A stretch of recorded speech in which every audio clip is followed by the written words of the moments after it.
லேவியராகமம் 24வது அதிகாரம் வசனம் 1ல இருந்து 4 வரைக்கும் நீங்க பாத்தீங்கன்னா, மெனோரா 7 பொன் குத்து விளக்கு பற்றி அதுல எழுதப்பட்டிருக்கு.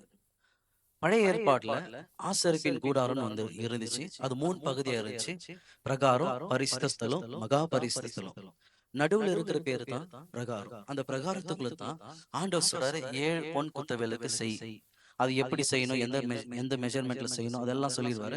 பட் அந்த விளக்கு எப்படி பத்த வைக்கணும்னு ஆண்டவர் சொல்லி தராரு.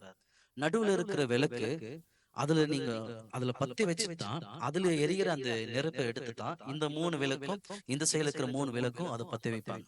அப்படிதான் ஆண்டவர் மோசைக்கு சொல்லியிருந்தார். இப்ப புதிய ஏற்பாடுல நீயே நானும் தேவாலயம், பரிசுத்த ஆவியானவருடைய தேவாலயம். இப்ப தேவாலயம் ஒண்ணு இருந்தா விளக்கு இருந்துதான் ஆகணும். இப்ப நமக்குள்ள என்ன இருக்குதுன்னா, விளக்கு இருக்குது. எங்க இருக்குதுன்னா, நம்ம முகத்திலே அந்த விளக்கு இருக்குது. காது 2, கண்ணு 2, நாஸ்டில் 2, ஆனா வாய் மட்டும் 1.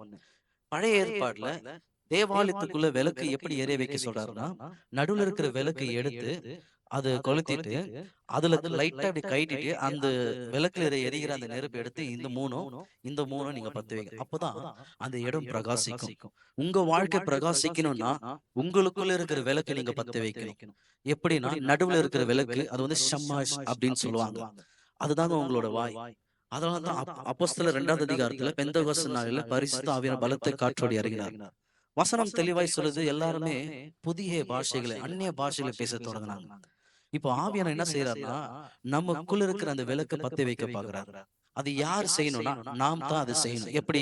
நாம் அந்நிய பாஷை பேச பேச பேச பேச இந்த விளக்கு நடுவுல எரியுது இல்லையா, அந்த விளக்குல இருந்து அதுல இருக்கிற அந்த தீபம் அது எங்க போதுன்னா, இந்த நாஸ்ட்ரைல் போகுது, இந்த கண்ணு கிட்ட போகுது, அடுத்து இந்த காது கிட்ட போகுது.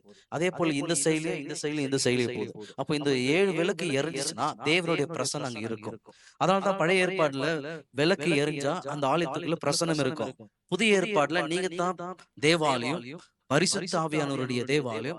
உங்களுக்குள்ள தேவ பிரசனம் வரணும்னா, உங்களுடைய நடுவுல இருக்கிற விளக்கு பத்த வச்சீங்கன்னா, இந்த சைடு மூணும் இந்த சைடு மூணும் அது எரிய ஆரம்பிச்சிடும். அதை பத்த வைக்கத்தாங்க ஆவியானவர் நமக்குள்ள அந்த அந்நிய பாஷைகளை கொடுத்தார். நாம் அந்நிய பாஷை பேச பேச பேச பேச பேச பேச நம்ம வாழ்க்கையில எல்லாமே வெளிச்சமா மாறிடும். எந்த இருளும் நம்ம வாழ்க்கையில் இருக்காது. அது ஷமஷ் அப்படின்னு சொல்லப்படுது. அது இயேசு. ஏன்னா அது வெளிச்சம் சொல்லப்படுது. வெளிச்சம் நம்மளுக்கு யாருன்னா இயேசு மட்டும்தான். இந்த விளக்கு எரிஞ்சிச்சுன்னா இந்த மூணு எரிஞ்சிரும். அப்ப பிசாசு என்ன பிளான் போட்டாலும் உன் காதால நீ கேட்க ஆரம்பிச்சிருவ. உன்னை சுத்தி எந்தெந்த ஆவிகளெல்லாம் செயல்படுதோ அதெல்லாம் நீங்க பார்க்க ஆரம்பிச்சிருவீங்க. அப்போ நீங்க என்னென்ன விஷயங்களெல்லாம் பிசாசு உங்களுக்கு விரோதமா எழும்புறானோ, யாரை வச்சு எழுப்புறானோ அதெல்லாம் உங்களுக்கு தேவன் எல்லாத்தையும் வெளிப்படுத்துவார். எப்படின்னா, உங்களுடைய விளக்கு எரிஞ்சா மட்டும்தான் உங்களால அதை எல்லாத்தையும் பார்க்க முடியும். உங்களால எல்லாத்தையும் உணர முடியும்.